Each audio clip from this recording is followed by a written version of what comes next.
अगर लोग आपसे खुश नहीं हैं तो परवाह मत करो। तुम यहाँ किसी का मनोरंजन करने नहीं बल्कि अपना जीवन बनाने आए हो। नमस्कार दोस्तों, स्वागत है आप लोग।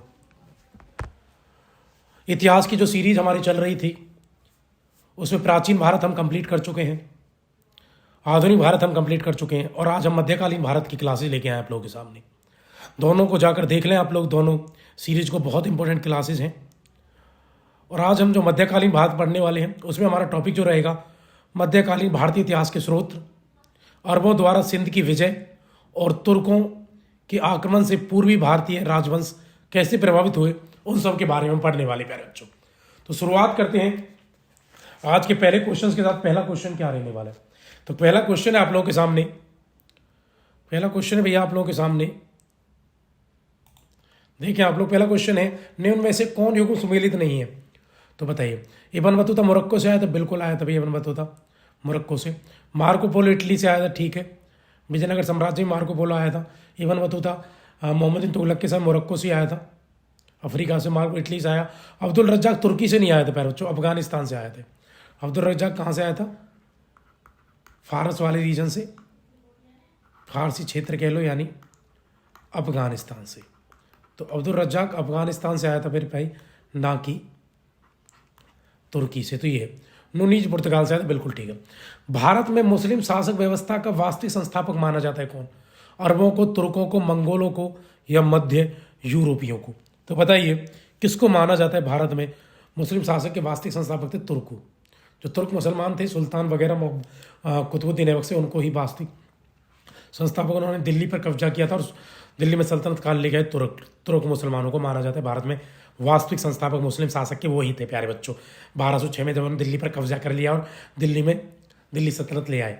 अगला क्वेश्चन, प्राचीन भारत की अपेक्षा मध्यकालीन भारत का इतिहास अधिक सरलता से जाना जा सकता है, जिसका मुख्य कारण है। क्यों आप मध्यकालीन भारत को अधिक आसानी से जान सकते हैं प्राचीन भारत के कारण?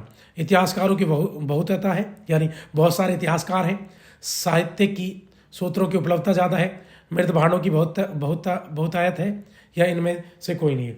ठीक है, तो बताइए क्या आंसर रहने वाला है। बहुत इंपॉर्टेंट क्वेश्चन, तो याद रखना भैया। प्राचीन भारत के मध्यकालीन भारत को के इतिहास को अच्छे से जान सकते, प्राचीन भारत को इतने अच्छे से नहीं जान सकते, उसका कारण है साहित्य सूत्रों की उपलब्धता बहुत ज़्यादा है। बहुत सारी किताबें हैं मध्यकालीन भारत से रिलेटेड। अगला क्वेश्चन, अगले क्वेश्चन की बात करेंगे भैया। अगला क्वेश्चन क्या रहने वाला है? चलो भैया बात करेंगे अगला क्वेश्चन। अगला क्वेश्चन आप लोगों के सामने, अरबों द्वारा सिंध की विजय का इतिहास हमें किस ऐतिहासिक रचना में सर्वप्रथम मिलता है? तो बताइए किस किताब में आपको अरबों द्वारा सिंध विजय का इतिहास सबसे ज़्यादा मिलता है?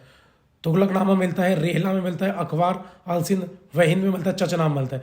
अरबों द्वारा सिंध पर विजय से संबंधित जो किताब है उसका नाम है प्यारे बच्चों चचनामा। तो चचनामा में अरबों द्वारा जो सिंध पर विजय प्राप्त हुई थी उसी का वर्णन है भैया। अगला क्वेश्चन, और किसने लिखी है? चचनामा का लेखक है भैया अली अहमद। कौन राइटर है प्यारे बच्चों? इसका राइटर है अली अहमद। ठीक है प्यारे बच्चों, अगले क्वेश्चन की तरफ हम चलते हैं। तबकात नासिरी, जिसमें मोहम्मद गौरी की भारत विजय और दिल्ली सल्तनत का 1260 ईस्वी तक इतिहास मिलता है, उसका लेखक कौन है? क्वेश्चन पूछा जा रहा है भैया, तबाकत ये नासिरी का राइटर है कौन, किसने लिखी है? मिनासु सिराज की है, अलबरूनी की है, बागपति की है, या जियाउद्दीन वर्नी की है? जल्दी से बताएं भैया किसने लिखी है ये तबकात नासिरी? तो तबकात नासिरी का लेखक है भैया मिनासु सिराज। कौन है प्यारे बच्चों? मिनासु सिराज है तबकात नासिरी का लेखक, मिनासु सिराज। आप बिल्कुल इल्तुतमिश के समय ये जीवित था और रजिया सुल्तान के बारे में उसने लिखा है। अगला क्वेश्चन, तारीख उल हिंद, जिसमें 11वीं शताब्दी के प्रारंभ में हिंदुओं के साहित्य, विज्ञान तथा धर्म का आंखों देखा सजीव वर्णन किया गया है, के लेखक कौन है? तो भैया बताइए तारीख उल हिंद जो किताब है उसका राइटर कौन है? तारीख उल हिंद, तारीख हिंद कह लो या किताब उल हिंद कह लो, 11वीं सदी में जो भी साहित्य विज्ञान जो भी था उसका आंखों देखा हाल है। इब्न बतूता की है, वर्नी की है, फिरोज तुगलक की है, अलबरूनी की है। जल्दी से बताएंगे क्या आंसर रहने वाला है भैया? तो आंसर है, आप सब जानते हैं, अलबरूनी की है। तारीख उल हिंद कह लो या तारीख हिंद कह लो, किताब उल हिंद कह लो, तो वो राइटर यही है अलबरूनी। 11वीं सदी का इतिहास इसमें लिखा अच्छे से। किस विदेशी विज्ञान और साहित्य में जो भी जो भी परिवर्तन था, जो भी हुआ था वहाँ, जो भी चीज़ें चल रही थी, उनका आंखों देखा और सजीव वर्णन है भैया अलवरने की। तारीख हिंद या किताबुल हिंद, किताब हिंद, जो भी है, चारों नाम से जानी जाती है। किस विदेशी यात्री को प्रकृति प्रेमी माना जाता है जिसने अपनी रचनाओं में पशु पक्षियों वनस्पति आदियों का वर्णन किया? बताओ किसने? सुंदर वर्णन है बिल्कुल। अलवरने ने, इब्न बतूता ने, मार्को पोलो ने, अब्दुल रजाक ने। तो बताइए जल्दी से किसने सजीव वर्णन किया है इन सब का? बहुत इंपॉर्टेंट क्वेश्चन है भैया। और इससे भी ज़्यादा इंपॉर्टेंट बात यह है कि उस राइटर के बारे में पूछा जा रहा है जिसने इसका सजीव वर्णन किया है। तो याद रखना भैया, आंसर है इब्न बतूता। इब्न बतूता ने इन चीज़ों का एकदम सजीव वर्णन, इसी ने कहा था कि भारत में अगर कहीं कश्मीर है तो भैया कहाँ बताया था, तो सॉरी, दुनिया में कहीं स्वर्ग है तो कश्मीर में बताया था। अगला क्वेश्चन, अगले क्वेश्चन तरफ चलते हैं भैया। अगला क्वेश्चन क्या रहने वाला है? तो अगला क्वेश्चन है आप लोगों के सामने, किसकी आत्मकथा के बारे में इतिहासकार लेनपुल ने लिखा है? उसकी आत्मकथा बहुमूल्य लेखों में से एक है जो समस्त युगों में बहुमूल्य रही। फिरोज तुगलक, हुमायूं, बाबर, इनमें से कोई नहीं। बताओ किसके लिए कहा उसकी आत्मकथा बहुमूल्य? लेनपुल ने और कहा है। बताओ जल्दी से किसने, किसके बारे में कहा होगा? तो याद रखना भैया, बाबर के बारे में कहा होगा। किसके बारे में कहा है? बाबर के बारे में। बहुत इंपॉर्टेंट। हुमायूं नामा किसकी रचना है? गुलबदन बेगम, शेख जैतुद्दीन, मिर्जा हैदर दुलत या निजामुद्दीन अहमद? तो भैया गुलबदन बेगम, हुमायूं की सौतेली बहन गुलबदन बेगम ने हुमायूं नामा। पादशाह नामा में किस मुगल सम्राट के राजनीतिक और सामाजिक जीवन का वर्णन है? बताइए, जहांगीर, अकबर, शाहजहां या हुमायूं? तो बताइए जल्दी से, पादशाह नामा में किस मुगल बादशाह का वर्णन है? तो भैया शाहजहां। पादशाह नामा में किसकी राजनीतिक सामाजिक आर्थिक वर्णन? शाहजहां का। अकबर नामा का रचनक कौन है? इब्न बतूता, अलबरूनी, शेख जुद्दीन, अबुल फजल? तो याद रखना, अकबर नामा अबुल फजल ने लिखा था। अब्दुल रज्जाक किसके शासनकाल में भारत आया था? देवराय प्रथम, देवराय द्वितीय, कृष्ण देवराय या अच्युत राय के इसमें आया था? तो बताइए किसे? तो जल्दी बताएं किसके उसमें आया था, जल्दी से बताएं। बहुत इंपॉर्टेंट क्वेश्चन है। अब्दुल रज्जाक किसके शासनकाल में आया था? प्यारा क्वेश्चन, इंपॉर्टेंट क्वेश्चन। तो याद रखना वो आया था देवराय द्वितीय के समय। देवराय द्वितीय के समय आया था ना, बिल्कुल सही क्वेश्चन। अरबों द्वारा भारत विजय का कारण बताइए, क्या कारण था? बहुत इंपॉर्टेंट क्वेश्चन है। अरबों ने भारत विजय क्यों की थी? यही क्वेश्चन ये पूछना चाह रहे हैं भैया। बहुत इंपॉर्टेंट क्वेश्चन है भैया कि अरबों ने, और कुछ ऑप्शन भी आप लोगों के सामने, बहुत इंपॉर्टेंट क्वेश्चन है भैया, सारे सारे ऑप्शन आप लोगों के सामने लिखे हुए हैं कि अरबों द्वारा भारत विजय क्यों की गई। क्या आंसर है? जल्दी बताएं। अरबों द्वारा भारत विजय का कोई रीजन आप मुझे समझा दीजिए जल्दी से। बहुत इंपॉर्टेंट क्वेश्चन भैया। ऑप्शन है, देश के किसी समृद्ध शक्ति का अभाव था, सिंध का दाहिर की अदृश्यता, मुसलमान नेतृत्व कुशल होना। तो भैया सभी, इन सभी के कारण ही ये लोग भारत पर विजय प्राप्त करें। एक तो देश में कि सर्वशक्ति का अभाव तो बिल्कुल था, सिंध का शासक दाहिर ने भैया अरब के शासक हाल आजाद के 2 जहाज लूट लिए थे, कारण ये था मुसलमानों का जो नेतृत्व कुशल था बिल्कुल। और जब आया ये जौहर दिखाया भी मोहम्मद बिन कासिम ने। तो इंपॉर्टेंट क्वेश्चन है। तो अगले क्वेश्चन की तरफ चलेंगे। अगला क्वेश्चन क्या है? अरब आक्रमणकारी मोहम्मद बिन कासिम के समय सिंध का राजा कौन था? बताइए तो जल्दी बताओ। अरब आक्रमणकारी मोहम्मद बिन कासिम जब आया था तो सिंध का राजा कौन था भैया? सिंध का राजा था राजा ताहिर। इसी दुस्साहस के कारण यह आक्रमण समझ लो, होलिया इन्होंने अटैक कर दिया था। इसने अल हज्जाज के जो अरब का शासक था उसके 2 जहाज लूट लिए, उसी का बदला लेने के लिए अल हज्जाज ने किसको भेजा? अपने सेनापति मोहम्मद बिन कासिम को भारत भेजा। तो प्यारे बच्चों अगला क्वेश्चन क्या है? किसके नेतृत्व में अरबों ने सिंध पर पहला सफल अभियान किया? बताओ। अब्दुल्ला बिन उमर, अल हसन, अल मुहज्जम, मोहम्मद बिन कासिम? तो भैया मोहम्मद बिन कासिम का सफल अटैक हुआ भारत पर। मोहम्मद बिन कासिम ने सर्वप्रथम सिंध के किस क्षेत्र को जीता? देवल को, सहवन को, रावल को, आरूर को? बताइए। तो सबसे पहले मोहम्मद बिन कासिम ने किस क्षेत्र को जीता था? तो सबसे पहले देवल बंदरगाह को जीता था ना। वो रीजन देवल बंदरगाह पर ही लूटा गया था, वो उसके जो जहाज लूटे थे तो उसको जीता। किस अभियान के दौरान उस क्षेत्र को, देवल बंदरगाह सिंध में प्यारे बच्चों, किस अभियान के दौरान उस क्षेत्र को जीतकर मोहम्मद बिन कासिम ने राजा दाहिर की दूसरी विधवा पत्नी लाड देवी और दाहिर की 2 पुत्रियों सूर्य देवी और परमल देवी को बंदी बनाकर दशमिक में खलीफा के पास भेजा, जो अंत में उसकी मृत्यु का कारण बनी? तो बताइए क्या? तो इस अभियान उस क्षेत्र का नाम बताइए।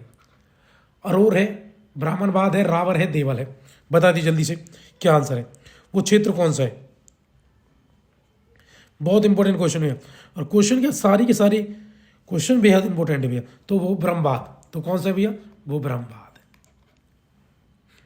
है। तो ब्रह्मवाद ब्राह्मण क्षेत्रीय देवल वाला सिंध वाला रीजन। अगला क्वेश्चन, सिंध के विजय के प्रभाव से संबंध में किसने कहा था कि सिंधों को अरबों ने विजित तो किया, किंतु वह यह विजय ऐतिहासिक और इस्लाम धर्म की घटना मात्र रही?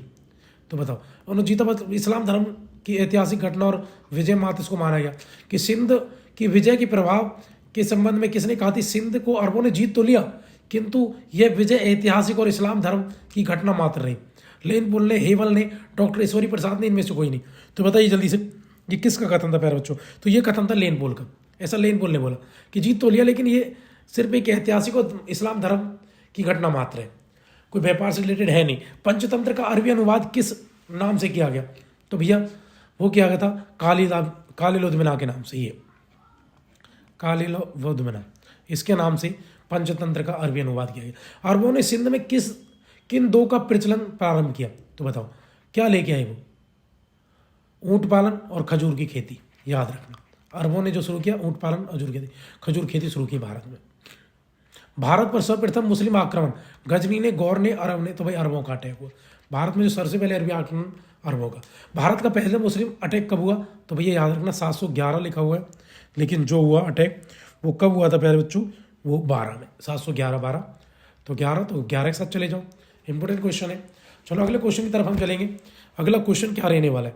इंपॉर्टेंट क्वेश्चन है बच्चों सारे के सारे। अगला क्वेश्चन है, मोहम्मद बिन कासिम द्वारा सिंध विजय कब हुई? तो याद रखना 712 ईस्वी में इसने सिंध विजय कर ली थी। वही मैं बता रहा हूँ, है ना, 712, 11-12, तो वही। तो उसमें 12 ऑप्शन नहीं, तो 11 के साथ आप जा सकते हैं, बिल्कुल जा सकते हैं प्यारे बच्चों। अगले क्वेश्चन तरफ चलेंगे। क्वेश्चन सारे के सारे इंपॉर्टेंट है, पूरा का पूरा लेक्चर बेहद इंपॉर्टेंट है। वीडियो को आप लगातार शेयर करें और ज़्यादा से ज़्यादा लोगों को जोड़ने का आप लोग भैया प्रयत्न करेंगे। बहुत इंपॉर्टेंट क्लासेस चल रही हैं हमारी लगातार। आप लोग वीडियो को जल्दी से जल्दी शेयर कर दो। हम लगातार कहते हैं वीडियो को शेयर करेंगे। आप लोगों का एक शेयर हमें मोटिवेट करता है भैया, एक शेयर आपका मोटिवेट है, आपका एक लाइक हमारे लिए मोटिवेशन है। बेल आइकन को भी दबा दें और ज़्यादा से ज़्यादा शेयर कर दो भैया। कमेंट भी करें आप लोग, कमेंट भी हमारे लिए मोटिवेशन है।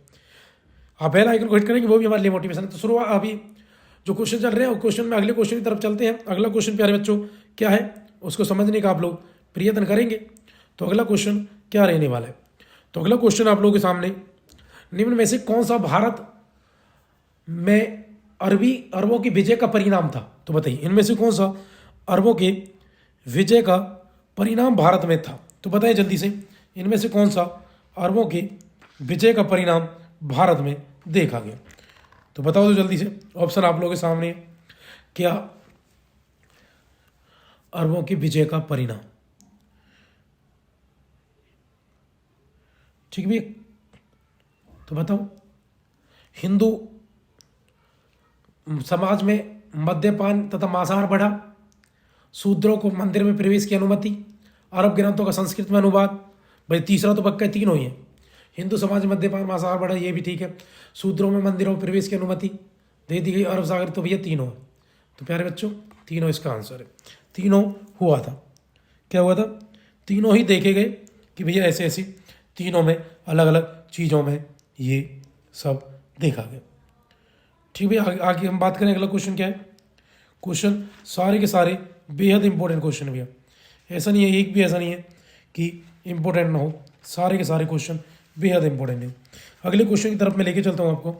भारत में सर्वप्रथम किस मुसलमान आक्रमण ने जजिया कर वसूला? तो भैया आंसर है मोहम्मद बिन कासिम ने। अगला क्वेश्चन, निम्न में से कौन सा चोल प्रशासन की मुख्य विशेषता थी? तो बता दो जल्दी से, चोल प्रशासन की इनमें से कौन सी मुख्य विशेषता थी? जल्दी जल्दी बता दो। चोल प्रशासन के बारे में इनमें से कौन सी मुख्य विशेषता थी? जल्दी से बताएं। तो चोल प्रशासन के बारे में भैया पहले ऑप्शन की तरफ चलेंगे। जब हम बात करेंगे ना साम्राज्यों का प्रांतों में विभाजन कैसा था, या ग्राम प्रशासन में स्वायत्ता। हाँ भाई, ग्राम प्रशासन में स्वायत्ता, पंचायत के लिए जाने गए चोल, तो इसमें सही विशेषता यही है, ग्राम प्रशासन के लिए। भारत में इतिहास के संदर्भ में निम्न पर विचार करो। चलो करो। एरीपत्ती, भूमि जिसमें विवरण राजस्व से अलग। देखो एरीपत्ती क्या है शब्द और उसका विवरण। भूमि जिससे मिलने वाला राजस्व अलग से ग्राम जलाशय के रखरखाव के लिए निर्धारित था। तो एरीपत्ती क्या थी भैया, जलाशय भूमि भूमि के रखरखाव के लिए था। तनियर, एक अकेले ब्राह्मण अथवा एक ब्राह्मण समूह को दिए गए गांव को तनियर कहते थे। घटिका, प्राय मंदिरों के साथ संबंध विद्यालय को घटिका कहते थे। बताइए इनमें से जो क्वेश्चन है कौन से युग्म पर विचार करने हैं, और सुमेलित कौन से है, एक सुमेलित है, दो है, या ये दो तीन है सुमेलित। तो बताइए पहले बच्चों इसमें सुमेलित कौन सा है। तो भैया इसमें ना पहला बिल्कुल सुमेलित है, ये तो है। एरीपत्ती भूमि जिससे मिलने वाले राजस्व को अलग अलग जैसे गांव के जलाशय उसके लिए वो एरीपत्ती थी। घटिका, प्राय मंदिरों के विद्यालय को घटिका कहते थे। एक तीन सही है प्यारे बच्चों, सिर्फ एक ही तीन, ये तनियर गलत है। अगला क्वेश्चन,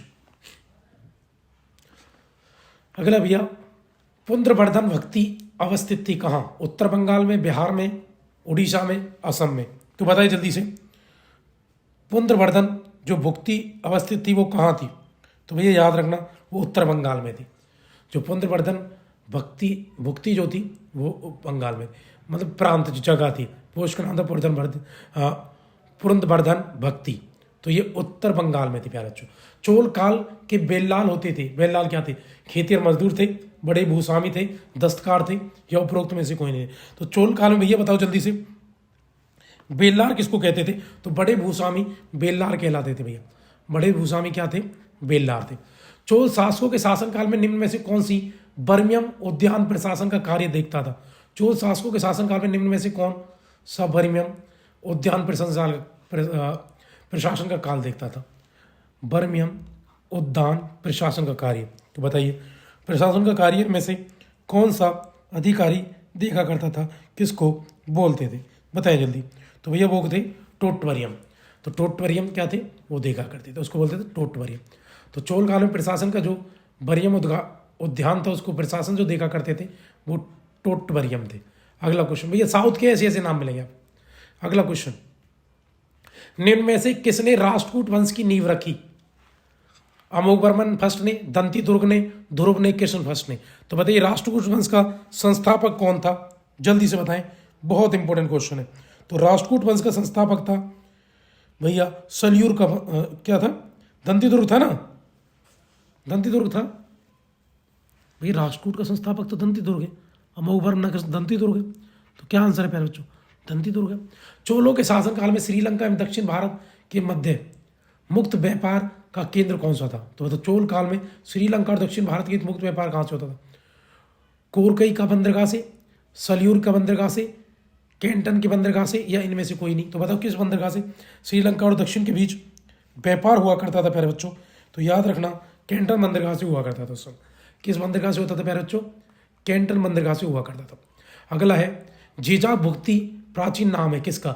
बघेलखंड का है, बुंदेलखंड का है, मालवा का है, या विदर्भ का है? तो बताइए जल्दी से, जीजाग भुक्ति किसका प्राचीन नाम है? तो याद रखना बुंदेलखंड को ही प्यारे बच्चों क्या कहते थे उस समय? बुंदेलखंड को ही जीजाग भुक्ति कहते थे प्यारे बच्चों। अगला क्वेश्चन, निम्न में से दक्षिण भारत का कौन सा राजस्व अपनी नौशक्ति सेना हेतु प्रसिद्ध था? तो याद रखना भैया चोलों की नेवी सबसे फेमस थी। चोल शासक का नाम बताइए जिसने श्रीलंका के उत्तरी भाग पर विजय प्राप्त कर ली थी, यानी श्रीलंका के उत्तरी भाग को जिसने जीत लिया था उसका नाम बताइए। वो शासक कौन सा था प्यारे बच्चों? उस शासक का नाम था राजराजा प्रथम ने। राजराजा प्रथम ने श्रीलंका के उत्तरी भाग को जीत लिया था। चोल राजाओं में किस एक ने श्रीलंका सिलोन पर विजय प्राप्त कर ली? बताओ। चोल व उत्तर चालुक्यों के मध्य श्रीलंका पर विजय प्राप्त, चोल व राष्ट्रकूटों के मध्य। प्रश्न और ऑप्शन थोड़ा अलग ही है क्योंकि प्रश्न और ऑप्शन मिल ही नहीं रहे। तो ये क्वेश्चन किस श्रीलंका पर विजय प्राप्त कर लिया? अगर मैं आप लोगों को बताऊं तो भैया जो राजेंद्र चोल थे ना, राजेंद्र जो प्रथम थे राजेंद्र चोल, उन्होंने प्राप्त कर ली थी श्रीलंका। पूरे श्रीलंका को किसने जीता था? तो वो जीत लिया था राजेंद्र चोल ने। ठीक है, राजेंद्र प्रथम बोलते उसको, राजेंद्र चोल के नाम से फेमस हुआ। तो ठीक तो है ऑप्शन। अच्छा मैं सॉरी, क्या हुआ ये क्वेश्चन? अच्छा ठीक है, पूरे श्रीलंका को जीत लिया। उत्तरी भाग को जीता इसने, ठीक है। पूरे श्रीलंका को जीत लिया इसने, अच्छा ये आंसर इसका है। ये पूरे श्रीलंका को इसने जीता, पूरे श्रीलंका को जीत लिया राजेंद्र चोल ने। तो याद रखना भैया इसका आंसर, उत्तरी भाग को श्रीलंका को किसने जीता, तो वो जीता था राजराजा प्रथम ने। लेकिन पूरे श्रीलंका को इसने जीता था, हम पूरे श्रीलंका की बात कर रहे हैं, तो पूरे श्रीलंका को जीता था प्यारे बच्चों राजेंद्र चोल ने, ठीक है। राजेंद्र प्रथम या राजेंद्र चोल के नाम से फेमस हुआ था राजेंद्र प्रथम, राजेंद्र चोल, इसी ने ही जीता था पूरे श्रीलंका को। उत्तरी भाग को जीता राजराज प्रथम ने। तो ये ऑप्शन नहीं है, मैच नहीं हो रहा, गलत है। अगला क्वेश्चन, 9वीं शताब्दी में निम्न में से किसके द्वारा चोल साम्राज्य की नींव रखी थी। तो बताइए 9वीं शताब्दी में जो चोलों का संस्थापक था वो था विजाल्य। विजाल्य ने दोबारा से चोलों को फिर से पावरफुल बना दिया और 9वीं शताब्दी दोबारा से उभर गया है। कुशल ग्रामीण प्रशासन के लिए प्रसिद्ध राजवंश है भैया चोल, ग्रामीण प्रशासन के लिए ज़्यादा। चोलों के अधीन ग्राम प्रशासन के बहुत से ब्यौरों जिन शिलालेखों में वो कहाँ है, तो बताओ किस शिलालेख में चोलों के ग्राम प्रशासन के बारे में लिखा हो। तंजावुर, उरियर, कांचीपुरम, उत्तर मेरूर। तो बताइए कहाँ है, किस शिलालेखों में इसके बारे में लिखा हुआ है। तो याद रखना प्यारे बच्चों, वो लिखा हुआ है उत्तर मेरूर के, उत्तर मेरूर के शिलालेखों में लिखा हुआ है चोल प्रशासन के बारे में। आगे चलते हैं, अगला क्वेश्चन है, व्यापारी चीन में किसके कार्यकाल में भेजे गए। तो बताओ जो व्यापारी चीन में किसके काल में गए थे, कुलंतंग फर्स्ट के काल में, राजेंद्र फर्स्ट के काल में, राजेंद्र फर्स्ट राजराज प्रथम के काल में, या राजाधिराज फर्स्ट के, मतलब चोल जो व्यापारी थे, चोल व्यापारियों की बात कर रहे हैं। तो चोल व्यापारी थे वो चीन में किसके शासन काल में भेजे गए थे प्यारे बच्चों, ये क्वेश्चन रहने वाला है। तो याद रखना भैया वो जो थे कुलंतंग चोल ने, इसके समय कुलंतंग चोल ने, नाम भी ऐसा चाइनीज टाइप ये भी, कुलंतंग चोल ने ही भेजे थे भैया। आपको हमारी वीडियो अच्छी लगती है तो वीडियो को शेयर करो, सब्सक्राइब करो। प्राचीन भारत की भी वीडियो पढ़ी हो उनको देखो, और मध्य आधुनिक भारत की पढ़ी उनको भी देखो, मध्यकालीन भी शुरू हो गया। तो ज़्यादा से ज़्यादा लोगों को जोड़े, चैनल को सब्सक्राइब करो, लाइक करो, शेयर करो, कमेंट करो, बेल आइकन को भी दबा दो जिससे आपको हमारी लगातार वीडियो मिलती रहे। जय हिंद, जय भारत।